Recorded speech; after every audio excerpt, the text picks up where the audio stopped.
오늘 복음은 그런 맥락에서 이해한다면 우리들의 신앙에서도 굉장히 묵상할 게 많습니다.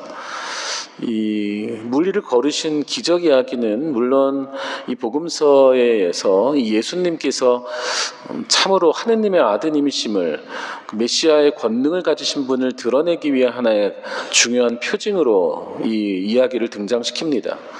그래서 이 복음서 맨 마지막에 보면 그 무리를 걷는다는 건 인간의 능력으로 할 수 없는 일을 하시고, 그리고 그분이 배에 올라타자 풍랑이 멎고 모든 이 호수의 그 파도마저도 이분께 복종한다는 이 놀라운 초자연적인 기적을 보도하면서 이들이 모두 엎드려서 주님 당신은 참으로 살아계신 하느님의 아드님이십니다라는 신앙 고백을 하게 만드는 거죠. 그런데 이 신앙 고백의 가장 큰 걸림돌은 바로 의심이에요. 의심. 우리도 이렇게 살면서 세상살이에서 가장 우리를 힘들게 하는 건 이 의심이 들 때예요. 부부 생활하시는 분들 특히 그런 거 많이 겪으시잖아요.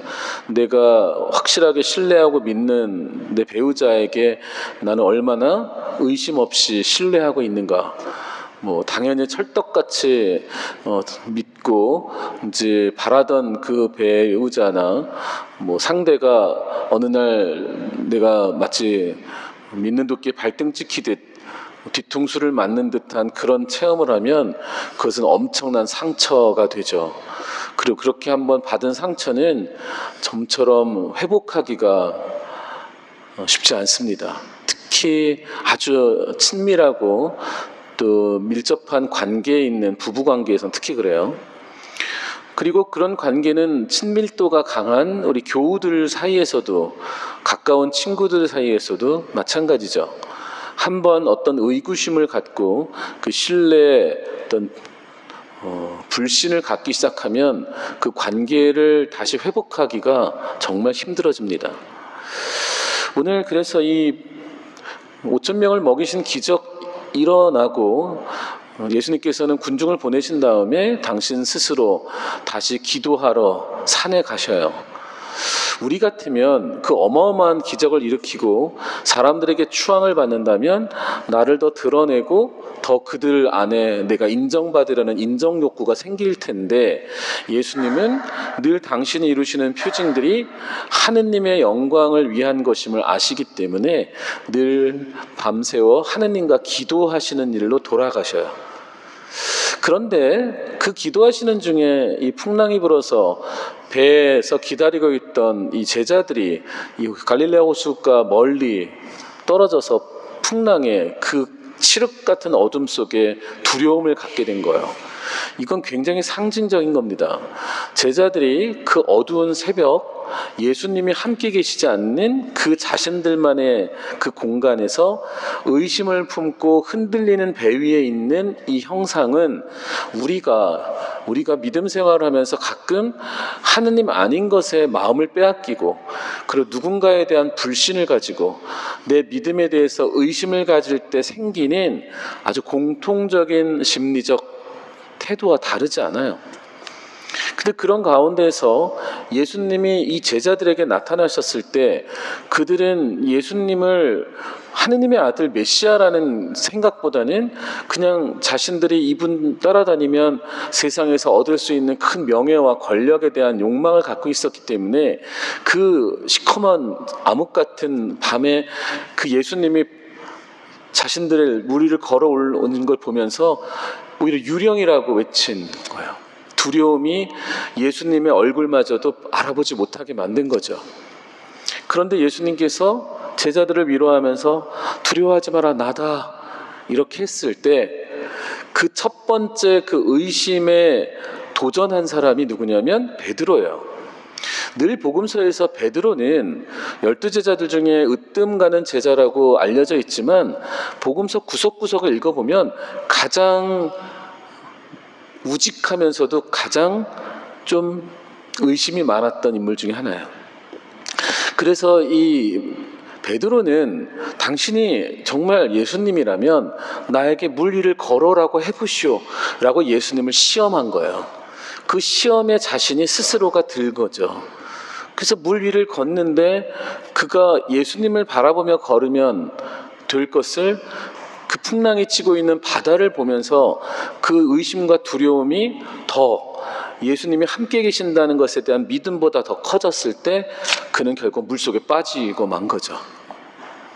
그래서 예수님은 너는 왜 의심을 품었느냐라고 베드로의 손을 잡아주시고 제자들을 위로해 주시는 장면으로 이 복음서는 끝나지만, 사실 이 복음서를 깊이 묵상하면 우리가 매일매일 일상에서 반복되는 이 신앙의 위기를 우리 스스로 느끼는 거예요.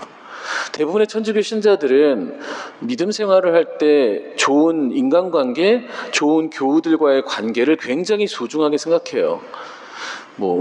예수님 믿고 구원받는다는 그런 절대적인 믿음에서 사는 것보다는 나와 함께 살아가는 신앙인들로부터 받는 위로가 훨씬 큰 거예요.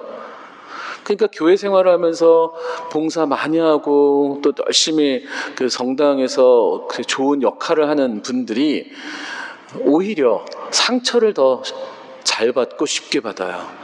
왜냐하면 내 믿음의 그런 대상이 하느님과 그분의 영광과 그분이 나에 대한 사랑과 자비가 아니라 다른 이 교우 관계에서 내가 차지하는 위치, 이들에게 받는 존경심, 그 인정, 욕구 같은 것들이 더 그 신앙의 중심에 서게 되면 그 누군가가 나를 음해하거나 오해하거나 혹은 나를 비난하면 신앙이 흔들려요. 마치 배 위에서 흔들려서 두려워 떨고 있는 제자들과 비슷해요.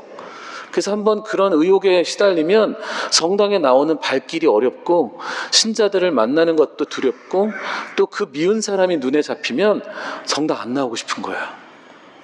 저도 그 경험을 했는데요. 사제이지만 사제인 저도 신자들로부터 제가 듣기 싫은 이야기를 듣거나 혹은 나를 비난하는 얘기를 들으면 어느 순간 신자들이 보고 싶지 않아요. 여러분들 보고 싶지 않을 때가 있더라고요. 처음에는 내가 느낌이 좋고 기분이 좋고 신자들과 관계가 좋으면 교우들을 보면 너무 마음이 편안하고 기뻐요. 근데 그런 마음의 불안감과 두려움이 생기면 신자들을 바라보는 내 마음의 눈이 어두워져요. 편하지가 않아요. 피하고 싶은 거예요. 사제인 저도.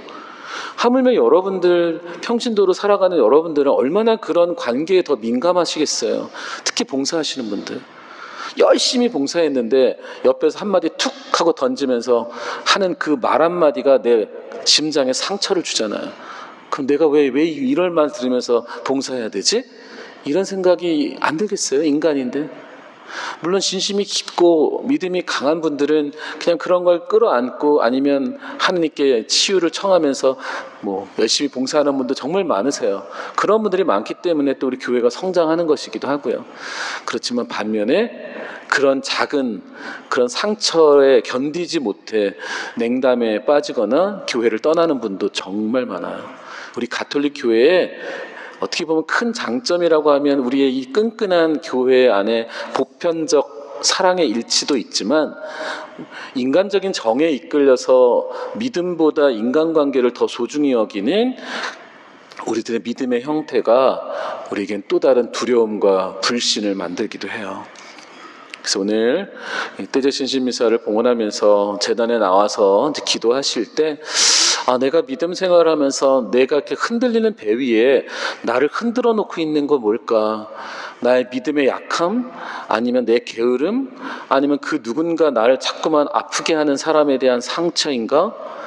무엇이 나를 흔들리는 배 위에서 주님께 더 위로를 얻지 못하게 하는지 묵상해 보신다면 오늘의 복음이 살아있는 하느님 말씀으로 다가올 거라 믿습니다. 아멘.